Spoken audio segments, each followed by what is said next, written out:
Everyone, मैं आपकी science teacher Selja Sharma आ गई हूँ आपके नए लेक्चर के साथ जिसका नेम है माइक्रो ऑर्गेनिज्म फ्रेंड एंड फो। ये क्लास 8th साइंस का चैप्टर नंबर 2 है और आज हम इस चैप्टर में माइक्रो ऑर्गेनिज्म, उनके ग्रुप, वो कहाँ कैसे रहते हैं, क्या उनका शेप एंड साइज है और आगे की उनकी जो भी डिटेल होंगी, उनकी यूजफुलनेस एंड हार्मफुल इफेक्ट, ये सब हम इस चैप्टर में पढ़ेंगे। तो चलिए स्टार्ट करते हैं। सबसे पहले जो हमारा टाइटल है वो क्या है, माइक्रो ऑर्गेनिज्म। तो एज यू नो, नेम क्या इंडिकेट कर रहा है, माइक्रो ऑर्गेनिज्म। ऑर्गेनिज्म का मतलब हो गया लिविंग थिंग, माइक्रो मतलब वेरी स्मॉल, जो बहुत साइज में छोटे होते हैं ऑर्गेनिज्म और जिनको खुली आंखों से नहीं देखा जा सकता। जैसे कि अभी हम डायरेक्टली चीजें अपने आसपास की देख सकते हैं ना। क्या कोरोना वायरस को आप देख पा रहे हैं? नहीं ना।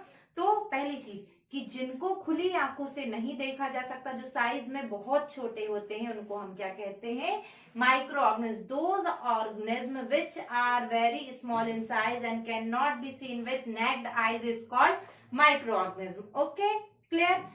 Secondly title friend and foe, आपके दोस्त और दुश्मन। ये आपको डिसाइड करना है, मतलब ये सोचना है कि किस हद तक वो आपके दोस्त हैं और किस हद तक वो आपके दुश्मन है, तो उनसे कितनी दूरी बना के रखनी है। तो चलिए स्टार्ट करते हैं। तो माइक्रो ऑर्गेनिज्म की डेफिनेशन तो मैंने आपको क्लियर कर ही दी कि क्या होते हैं। अब इनको हम देख नहीं पाते हैं, ऐसे तो हम देख नहीं सकते। कोरोना वायरस, ये तो क्या आप देख पा रहे हैं इसको कि नहीं? नहीं, चेयर पे नहीं बैठना। क्यों? क्योंकि वहां पे कोरोना वायरस बैठा है। ऐसा है क्या?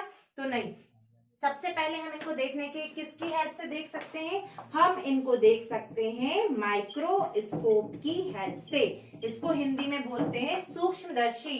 ये एक इंस्ट्रूमेंट होता है जिससे कि किसको देखा जाता है, माइक्रो ऑर्गेनिज्म या जो भी वेरी फाइन पार्टिकल्स वगैरह होते हैं वो इस माइक्रोस्कोप की हेल्प से देखे जा सकते हैं। सेकेंडली, जो जिनका साइज थोड़ा बड़ा होता है उनको देखा जाता है मैग्नीफाइंग ग्लास के थ्रू, जो कि आपके ज्योमेट्री बॉक्स में आप देखते हैं आजकल आने ही लगा है। तो इन दोनों के थ्रू हम किसको देख सकते हैं, माइक्रो ऑर्गेनिज्म को देख सकते हैं। सेकेंड टॉपिक आता है हमारा कि माइक्रो ऑर्गेनिज्म जो है उनको कितने ग्रुप में क्लासिफाई किया गया है। तो माइक्रो ऑर्गेनिज्म को 4 मेजर ग्रुप में क्लासिफाई किया गया है और वो 4 मेजर ग्रुप है। First is bacteria, second is protozoa, third is algae, and fourth is name. What is the name of fourth is bacteria, protozoa, algae and fungi. Okay, ये हो गए आपके 4। ये 4 मेजर ग्रुप है। अब इनके बारे में आप आने वाली क्लासेस में डिटेल में पढ़ेंगे कि इनको कैसे क्लासिफाई किया है। इन सबके कुछ ना कुछ अलग नेचर होते हैं, कुछ यूनिसेलुलर होते हैं, कुछ की हैबिटेट अलग होती है। तो इनके अकॉर्डिंग इनको क्या किया गया है, अलग अलग क्लासिफाई किया गया है। एक और है बेटा, एक और ग्रुप है इन्हीं का माइक्रो ऑर्गेनिज्म का, जिसको बोलते हैं वायरस। क्या बोलते हैं? वायरस। कोरोना वायरस याद आ गया है ना। तो ये वायरस को इनसे अलग, ये एक्सेप्शन है। एक्सेप्शन का मतलब क्या होता है? एक्सेप्शन का मतलब ये होता है कि जैसे आप ने कहीं, आप ही अपन लोग अपनी डेली बोलचाल में बोलते हैं कि वो फैमिली जो है ना, वहां के सारे मेंबर बहुत अच्छे हैं, केवल एक को छोड़ के। सब तो बहुत अच्छा नेचर रखते हैं, लेकिन एक जो है ना वो बहुत लड़ाई करता है। तो ये जो एक अलग है अपनी फैमिली से, वो क्या हो गया, एक्सेप्शन हो गया। क्यों? क्योंकि इसका नेचर अलग है। तो सेम ये 4 माइक्रो ऑर्गेनिज्म की कैटेगरी में है, बट ये वायरस जो है ये एक्सेप्शन है। क्यों एक्सेप्शन है? इसलिए एक्सेप्शन है कि ये जो चारों हैं ये तो क्या होते हैं, ऐसे आउटसाइड भी क्या होते हैं, एक्टिव होते हैं। पानी में है तो वहां पे भी एक्टिव है, कहीं डेजर्ट एरिया में तो एक्टिव है और अपना हमारा नुकसान भी करेंगे, ठीक है। लेकिन ये जो वायरस है ये क्या होते हैं, जब बाहर रहते हैं तो ऐसे बिहेव करेंगे कि नॉन लिविंग है ये, ठीक है, कि इनमें जान ही नहीं है, इनका कोई एक्टिवेशन ही नहीं है। बट ये एक्टिव कब होते हैं, जब ये हमारी बॉडी में एंटर कर जाते हैं। तो ये क्या करते हैं, रिप्रोडक्शन स्टार्ट करते हैं, मतलब 1 से 4 ऐसे करके अपने नंबर इंक्रीज करने लगते हैं और एक्टिवेट हो जाते हैं, और ये हमारे लिए बहुत हार्मफुल होते हैं। आप देख ही लीजिए ना कोरोना वायरस कितना हार्मफुल हो रहा है। तो वायरस क्या होते हैं, इन सबसे अलग होके अलग क्वालिटीज को शो करते हैं। इनके जो गुण होते हैं दूसरों से अलग होते हैं, ठीक है। ये कब एक्टिव होते हैं, जब ये हमारी बॉडी के अंदर एंटर हो जाते हैं और सेल का जो इंपॉर्टेंट यूजफुल मटेरियल है उसको यूटिलाइज करते हैं, देन उससे रिप्रोडक्शन के थ्रू अपने नंबर को इंक्रीज करते हैं। आई होप ये 4 एंड 5th आपको क्लियर हो गए होंगे। ये क्या है, major group of micro organism. Clear. अब नेक्स्ट क्वेश्चन है, नेक्स्ट टॉपिक हमारा ये है, where do micro organism live. कहाँ रहते हैं माइक्रो ऑर्गेनिज्म? तो माइक्रो ऑर्गेनिज्म का कोई स्पेशल घर नहीं है, ये कहीं भी रह सकते हैं। कहाँ रह सकते हैं? किसी भी हॉट क्लाइमेट में, कोल्ड क्लाइमेट में, जहां ज्यादा ठंड होती है, जहां ज्यादा सर्दी होती है, वहां पे भी ये रह सकते हैं।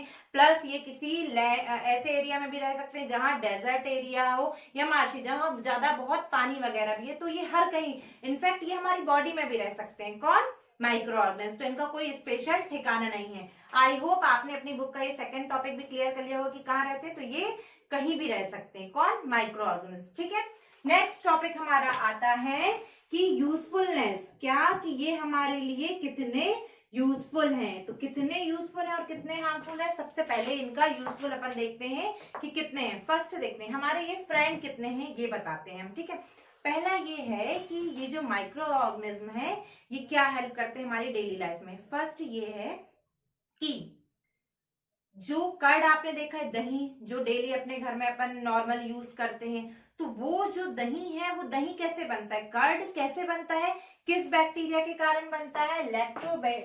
लैक्टोबैसिलस बैक्टीरिया के कारण क्या बनता है? कर्ड बनता है। क्या बनता है? तो आपसे क्वेश्चन पूछा जाता है, who is the responsible for the formation of curd? तो हु?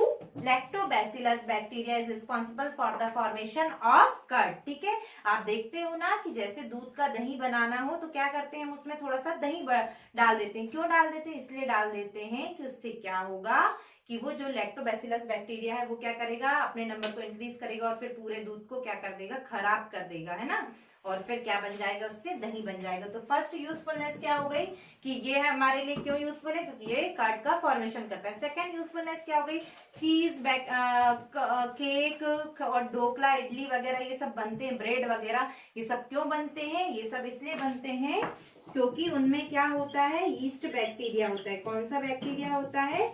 ईस्ट। आपने देखा होगा ना, ढोकला या इडली का बैटर बनाना होता है तो हम क्या करते हैं, उसमें हम उसको थोड़ा सा दही वगैरह डाल के रख देते हैं, ऐसे ही करते हैं ना। और इसके बाद या उड़द की दाल वगैरह भी मिक्स करते हैं अपन। क्यों करते हैं? इसलिए करते हैं कि क्या होता है, उसमें लैक्टोबैसिलस टाइप का बैक्टीरिया होता है, फिर जो क्या करता है, जैसे ईस्ट प्रोड्यूस होता है। और ईस्ट क्या करता है, जब रेस्पिरेशन स्टार्ट करता है, मतलब रेस्पिरेशन क्या है, एक प्रोसेस है जिसमें कि वो क्या करते हैं, अपनी एनर्जी को रिलीज करते हैं ना, और CO2 रिलीज होती है। तो क्या होता है, जब ये CO2 मतलब कार्बन डाइऑक्साइड रिलीज होती है, तो आप देखते हैं ना, जो आपने बैटर ढक के रखा था उसमें स्मॉल होल्स दिखते हैं, छोटे छोटे छेद दिखते हैं, नोटिस किया है? वो क्यों होते हैं? क्योंकि इसमें क्या हो जाता है, ईस्ट होता है, इस कारण से होता है। तो यही ईस्ट क्या है, उसके बैटर को फुलाने के लिए, और जो केक वगैरह है वो स्पॉन्जी वगैरह बनते हैं, फ्लफी टाइप के बनते हैं, किसके कारण बनते हैं? वो इस ईस्ट के कारण बनते हैं। ठीक है, थर्ड क्या है इनकी वैल्यू है, थर्ड वैल्यू ये है जो कि अल्कोहल वगैरह जो भी बनता है ना, अल्कोहल बनता है ना, शराब वगैरह, तो वो किस लिए बनता है? इसी ईस्ट के कारण। कि शुगर जो है वो किस में कन्वर्ट होता है, जो ईस्ट बैक्टीरिया है शुगर को किस में कन्वर्ट कर देता है, अल्कोहल में कन्वर्ट कर देता है। तो ये यूजफुलनेस हो गई माइक्रो ऑर्गेनिज्म की। और नेक्स्ट यूजफुलनेस क्या हो गई कि सॉइल की फर्टिलिटी इंक्रीज करता है। सॉइल की फर्टिलिटी कैसे, जो मिट्टी है वो उपजाऊ कैसे बनती है, ऐसे बनती है कि जो नाइट्रोजन फिक्सेशन वाला जो बैक्टीरिया होता है वो क्या करता है, नाइट्रोजन को फिक्स्ड करता है और सॉइल की फर्टिलिटी को इंक्रीज करता है। ओके, आई होप आपको क्लियर होगा। अब इनकी कुछ मेडिसिनल वैल्यू भी है। क्या मेडिसिनल वैल्यू है कि ये हमारे लिए दवाई वगैरह के भी काम आते हैं। दवाई वगैरह कैसे बनाई जाती है, दवाई ऐसे बनाई जाती है कि कुछ एंटीबायोटिक, क्या एंटीबायोटिक क्या होती है, एंटीबायोटिक वो होती है जो हमारी बॉडी को क्या करती है, डिसीज से लड़ने के लिए हेल्प करती है। वो क्या हो गई, एंटीबायोटिक हो गई। समझ में आ रहा है ना बच्चा आपको? कुछ एंटीबायोटिक के नेम आपकी बुक में दिए हैं, पेनिसिलिन, स्ट्रेप्टोमाइसिन वगैरह, ये सब क्या है, एंटीबायोटिक्स हैं। तो ये जो एंटीबायोटिक है किसकी हेल्प से बनाई जाती है, इन्हीं बैक्टीरिया, फंगी वगैरह की हेल्प से बनाई जाती है। पेनिसिलिन एक क्या है, एंटीबायोटिक है। पेनिसिलिन एक क्या है, एंटीबायोटिक है, जो क्या करती है, पेनिसिलिन ये लिखा हुआ है। इसको किसने इन्वेंट किया था, अलेक्जेंडर फ्लेमिंग ने इन्वेंट किया था। इन्होंने देखा कि जब ये अपना वर्क कर रहे थे तो इन्होंने देखा कि कुछ आसपास से ना कुछ एक ऐसी लेयर बनी हुई है और ये है ना जो बैक्टीरिया वगैरह है ये अंदर नहीं आने दे रही है। तो इन्होंने कहा क्यों ना हम भी ऐसी कुछ टैबलेट वगैरह दें जो क्या करे, जो कुछ ऐसे बैक्टीरिया होते हैं इनको क्या करे, ये डिस्ट्रॉय करे। तो इन्होंने क्या इन्वेंट किया, पेनिसिलिन इन्वेंट की। ये जो एक एंटीबायोटिक टैबलेट है जो किससे बनती है, पेनिसिलियम से बनती है, ठीक है, जो कि एक क्या है, फंगी है। ठीक है, आगे बात समझ में। नेक्स्ट क्या है, वैक्सीनेशन। नेक्स्ट हमारा टॉपिक क्या है, वैक्सीनेशन। वैक्सीनेशन क्या होता है अभी बताते हैं। ओके बच्चा, तो हमारा नेक्स्ट टॉपिक क्या है, वैक्सीन। वैक्सीन से पहले हम क्या जान लें कि एंटीबॉडीज क्या होती है। एंटीबॉडीज, तो एंटीबॉडीज क्या होती है, एंटीबॉडीज वो होती है कि जब हमारी बॉडी में कोई बैक्टीरिया वायरस वगैरह एंटर कर जाता है तो जो उनसे लड़ती है, फाइट करती है, उनको डिस्ट्रॉय करती है, वो क्या कहला गई, एंटीबॉडीज कहला गई। क्लियर।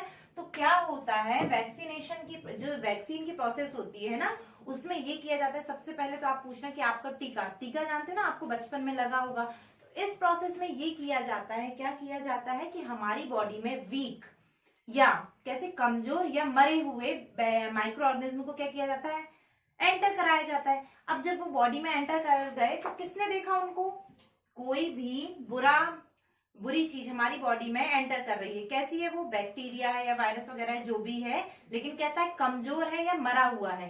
तो बॉडी उस टाइम पे क्या करेगी, एंटीबॉडीज रिलीज करेगी। जो हमारी बॉडी है क्या रिलीज करेगी, एंटीबॉडीज। तो ये क्या करेंगे, उससे फाइट करेंगे, है ना, और उसको डिस्ट्रॉय कर देंगे। ये किसके थ्रू की जाती है, तो यही जो प्रोसेस की जाती है इसको हम क्या बोलते हैं, वैक्सीन बोलते हैं। ठीक है, अब आपका ये वर्क है कि आपको कमेंट करके मुझे ये बताना है कि आपको बचपन में कौन से 3 टीके लगे हैं, उनका नेम कमेंट बॉक्स में लिखना है। ठीक है, आप अपने पेरेंट्स से पूछिएगा कि मम्मी हमको टीका लगा है क्या, पापा से पूछिएगा वैक्सीन, तो हिंदी में टीका बोलते हैं, इंग्लिश में बोलते हैं वैक्सीन। ठीक है, तो ये हो गया एंटीबॉडीज। सबसे पहले जो वैक्सीन बना था वो किसका बना था, स्मॉल पॉक्स का। किसने बनाया था, ये एडवर्ड जेनर ने बनाया था। देखिए एडवर्ड जेनर ने जब देखा, जब वो स्मॉल पॉक्स महामारी फैली थी, तो उन्होंने देखा कि जो लोग गाय के साथ रहते हैं, ठीक है, तो उनको ये हो नहीं रहा है, और स्मॉल पॉक्स हो नहीं रहा है, और यदि हो भी रहा है तो वो जल्दी ठीक भी हो जा रहा है। तो उन्होंने देखा कि ऐसा क्या होता है, तो उन्होंने सोचा कि यदि हम बॉडी में ऐसा कोई बैक्टीरिया या कुछ एंटर करा दें तो उस समय क्या हो सकता है, हमारी बॉडी से क्या, हमारी बॉडी की क्या हो सकती है, रक्षा हो सकती है ना, प्रोटेक्शन हो सकता है। तो इसी प्रोसेस को हमने क्या बोला, वैक्सीन बोला। वैक्सीनेशन, टीकाकरण, टीका लगाने की मेथड है वो क्या है, वैक्सीनेशन है। और वैक्सीन क्या है, यही बॉडी में एंटर कराने की मेथड है। कैसे, वीक या डेड माइक्रो ऑर्गेनिज्म। ठीक है, जैसे कि अभी सारी जो कंट्रीज वगैरह है, सबसे बड़ी प्रॉब्लम यही है ना, सब ये चाहते हैं कि कोरोना का क्या तैयार हो जाए, वैक्सीन तैयार हो जाए, जिससे क्या हो जाए कि ये सबको लग जाएगा तो बॉडी क्या हो जाएगी, प्रोटेक्ट हो जाएगी। आई बात समझ, फाइट कर पाएगी उसके साथ। तो इसके लिए क्या होना चाहिए, हमारा इम्यूनिटी सिस्टम स्ट्रांग होना चाहिए। और आपको सबसे पहले ये ध्यान रखना चाहिए बच्चा कि देखिए हमारे आसपास इतने कई सारे क्या है, माइक्रो ऑर्गेनिज्म है जो हमारे लिए हार्मफुल भी है और बेनिफिशियल भी है। तो इसलिए हम क्या रहे, प्रोटेक्शन के साथ रहे, हैंड वॉश वगैरह अच्छे से करना है, क्योंकि ये जो हमारे एरिया होते हैं ना, इनमें सबसे ज्यादा क्या होते हैं, डस्ट पार्टिकल और जो भी माइक्रो ऑर्गेनिज्म है वो क्या होते हैं, स्टे करते हैं, यहाँ रहते हैं। तो इस कारण से अच्छे से हैंड वॉश वगैरह करें, अपनी प्रिकॉशंस के साथ रहे। भले कोरोना वायरस देश से चला जाए, लेकिन अपन को क्या करना है, ये डेली अपने नॉर्मल शेड्यूल में लेके आना है कि हमको हैंड वॉश तो करना ही है, हर काम के बाद, बाहर से आने के बाद कपड़े वगैरह चेंज बाहर ही करके डालने, ये सब, इन सब बातों का आपको क्या करना है, अच्छे से ध्यान रखना है। तो अपन आते हैं अपने टॉपिक पे, है ना। वैक्सीन, आई होप आपको क्लियर हो गया होगा। किसने डिस्कवर किया स्मॉल पॉक्स का वैक्सीन, तो एडवर्ड जेनर ने। आपकी बुक में लिखा होगा, आप उस पॉइंट को मार्क कर लेंगे। तो ये सब जो हो गई, ये क्या हो गई, हमारी मेडिसिनल वैल्यू हो गई। और जो अभी तक मैंने बताया वो क्या था कि माइक्रो ऑर्गेनिज्म कैसे हमारे फ्रेंड है, हमारे लिए क्या उनकी यूजफुलनेस है, बता दिया मैंने कि फॉर्मेशन ऑफ कर्ड, चीज, केक और जो भी ब्रेड वगैरह बनती है वो किसके किसके थ्रू बनती है, ईस्ट के कारण बनती है। सॉइल की फर्टिलिटी इंक्रीज होती है। और ये मेडिसिनल वैल्यू मतलब कुछ जो मेडिसिन वगैरह है, एंटीबायोटिक, वो किससे तैयार की जाती है, माइक्रो ऑर्गेनिज्म से तैयार की जाती है। और नेक्स्ट कि ये हमारे एनवायरमेंट को, हमारे आसपास के वातावरण को क्या करते हैं, क्लीन रखते हैं। कैसे क्लीन रखते हैं, अब देखिए यदि कोई जैसे सपोज कुत्ता ही मर गया है ना, आसपास कहीं दूर कुत्ता मर गया है, अब यदि उस कुत्ते को कौन नहीं खाएगा, ये जो माइक्रो ऑर्गेनिज्म है, खाएंगे नहीं, करेंगे नहीं, तो कुत्ता तो पड़ा ही रहेगा, प्लस क्या होगा, वो तो कभी डिस्ट्रॉय नहीं होगा, और ऐसे सारे सारे मरे पूरी अर्थ पर क्या देखने लगेंगे, जो भी मरता जाएगा वो वही रह जाएगा, वो डिके नहीं हो पाएगा, सड़ नहीं कर पाएगा और डिस्ट्रॉय नहीं हो पाएगा। तो ये माइक्रो ऑर्गेनिज्म क्या करते हैं, हमारे एनवायरमेंट को क्लीन करने में भी क्या करते हैं, हेल्प करते हैं। आई होप इतने पॉइंट आपको क्लियर होंगे। ये किसके पॉइंट है, यूजफुलनेस ऑफ माइक्रो ऑर्गेनिज्म। अब अपन क्या पढ़ेंगे, harmful effect of micro organism की, ये हमको कैसे अफेक्ट करते हैं। तो आइए देखते हैं बच्चा। ओके तो हमारा नेक्स्ट टॉपिक है harmful effect of micro organism की। अब ये हमारे लिए फो कैसे हैं, क्यों ये हमारे दुश्मन है, तो क्यों है, सबसे पहले जो दुश्मनी है इनसे ये है कि भाई ये बीमारी फैलाते हैं, क्या करते हैं ये, इनके थ्रू क्या होती है, डिसीजेस होती है। अब आप जानते हैं डिसीजेस कितने टाइप की होती हैं, 2 टाइप्स की, कौन कौन सी, कम्युनिकेबल डिसीजेस और नॉन कम्युनिकेबल डिसीजेस, और ये नॉन कम्युनिकेबल, ठीक है।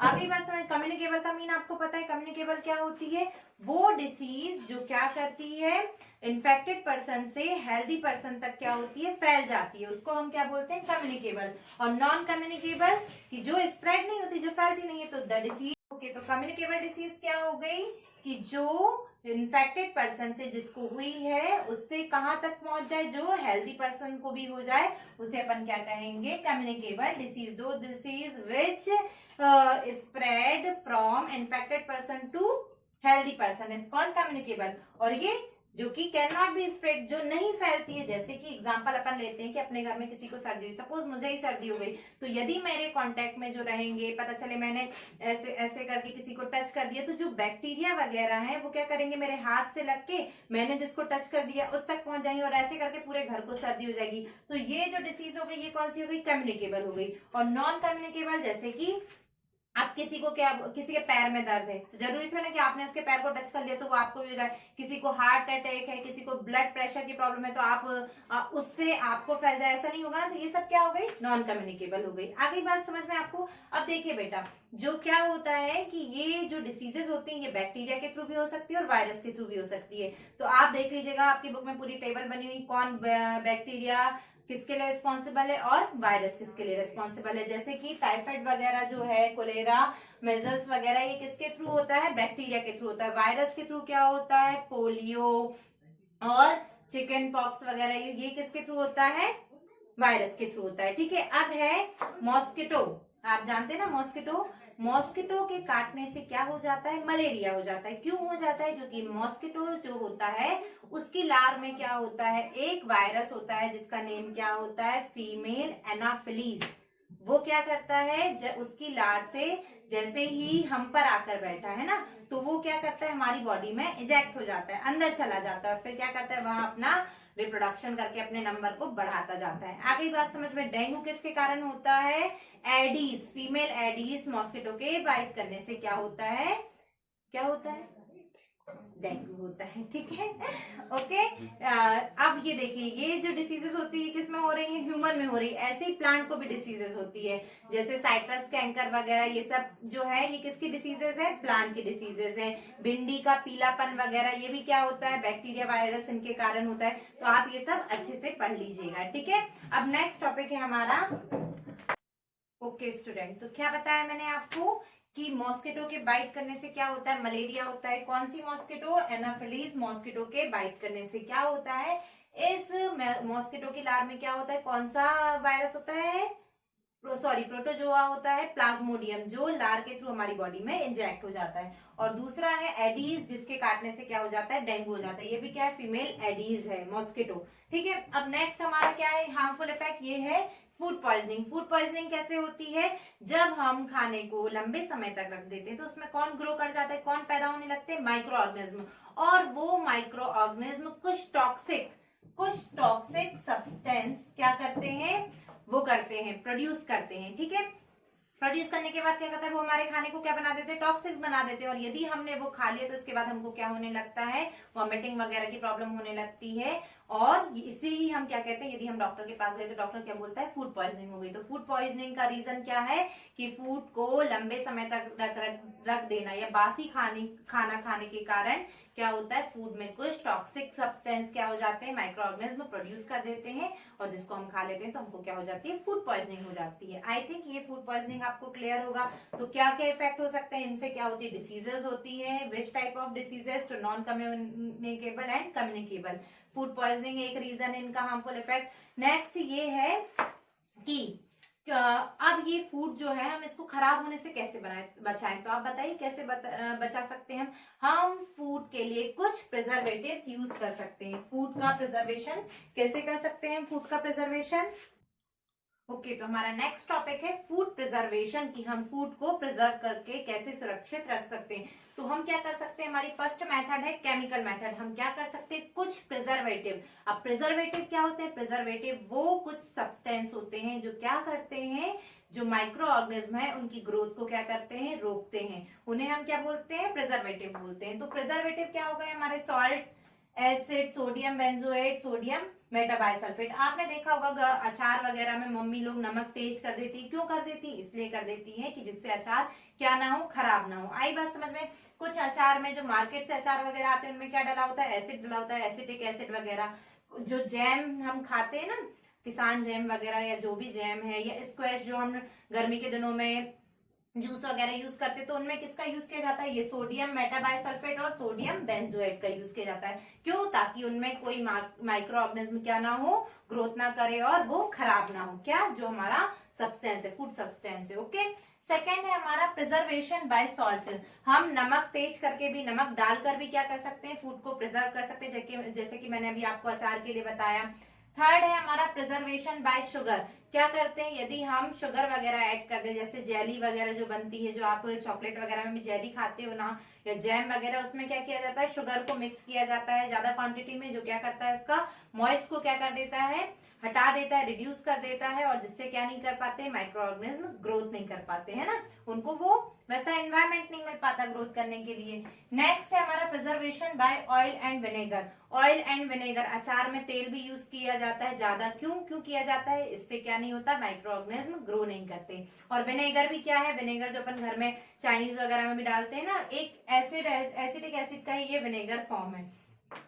Heat and cold treatment. आप देखते हो कि दूध जब घर में आता है तो उसको क्या किया जाता है, गर्म किया जाता है थोड़ा, मम्मी उसको थोड़ी देर तक बॉईल करती रहती है ना, क्यों करती रहती है, इसमें जो भी हार्मफुल बैक्टीरिया वगैरह है वो क्या हो जाए, डिस्ट्रॉय हो जाए। फिर अपन क्या करते हैं, दूध को ठंडा करते हैं और कहाँ रख देते हैं, फ्रिज में रख देते हैं। इसको अपन क्या बोलते हैं, heat and cold treatment. Heat and cold treatment को एक और क्या बोला जाता है, पॉस्चराइजेशन। पॉस्चराइजेशन क्या है, ये मेथड वहां यूज की जाती है जहां दूध वगैरह को पैक किया जाता है ना, पैक्ड मिल्क जहां मिलता है। क्या किया जाता है, 70 डिग्री सेल्सियस टेम्परेचर पर दूध को गर्म किया जाता है 15 से 30 सेकंड के लिए, और फिर उसको क्या किया जाता है, ठंडा किया जाता है और पैक कर दिया जाता है। इस प्रोसेस को अपन बोलते हैं पॉस्चराइजेशन, और इसको किसने इन्वेंट किया था, लुई पाश्चर ने क्या किया था, इन्वेंट किया था इस मेथड को। ठीक है।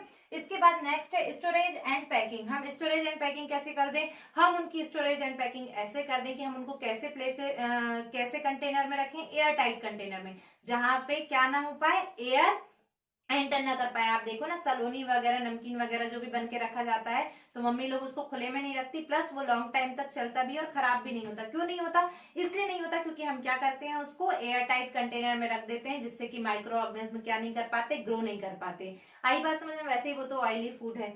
और नेक्स्ट देखो, पैकिंग वगैरह कैसे की जाती है, जो भी चिप्स वगैरह अपन सब खाते हैं उसमें किसकी पैकिंग की जाती है, नाइट्रोजन की पैकिंग की, नाइट्रोजन फ्लश्ड किया जाता है पैकेट में। ठीक है। आई होप आपको ये फूड प्रिजर्वेशन के सारे टॉपिक क्लियर होंगे, ये सारी मेथड, ये हम किस लिए करते हैं, हमारे फूड को प्रिजर्व करने के लिए। आते हैं हमारे नेक्स्ट टॉपिक पे, जो कि है नाइट्रोजन फिक्सेशन। ओके स्टूडेंट, तो हमारा नेक्स्ट टॉपिक है नाइट्रोजन फिक्सेशन। नाइट्रोजन फिक्सेशन क्या होता है, एटमॉस्फेयर की जो नाइट्रोजन है उसको नाइट्रोजनस कंपाउंड में, नाइट्रोजन के कंपाउंड में क्या करना, कन्वर्ट करना, क्या कहलाता है, नाइट्रोजन फिक्सेशन कहलाता है। ठीक है। अब देखिए कैसे होता है ये कौन काम करता है। तो सबसे पहले एक नाम आता है राइजोबियम। किसका नाम आता है, राइजोबियम बैक्टीरिया का नेम आता है, जो क्या करता है, नाइट्रोजन फिक्सेशन का काम करता है। ठीक है। सबसे पहले आप देखिए कि ये काम कैसे होता है। कोई भी जो एनिमल है या प्लांट है, वो क्या, उसको नाइट्रोजन की नीड तो है, लेकिन वो नाइट्रोजन डायरेक्टली नहीं ले सकता। आप जानते हैं हमारे एटमॉस्फेयर में नाइट्रोजन कितने परसेंटेज है? 78% नाइट्रोजन है हमारे एटमॉस्फेयर में, लेकिन हम इसको डायरेक्टली यूज नहीं कर सकते, ठीक है। तो इसके लिए क्या होता है, ये प्रोसेस होती है नाइट्रोजन फिक्सेशन की, और इसके थ्रू फिर क्या होता है, पूरा एक नाइट्रोजन साइकिल चलता है। तो उसको अब हम आगे पढ़ेंगे। तो सबसे पहला काम नाइट्रोजन फिक्सेशन का कौन करता है? राइजोबियम बैक्टीरिया करता है। कैसे करता है?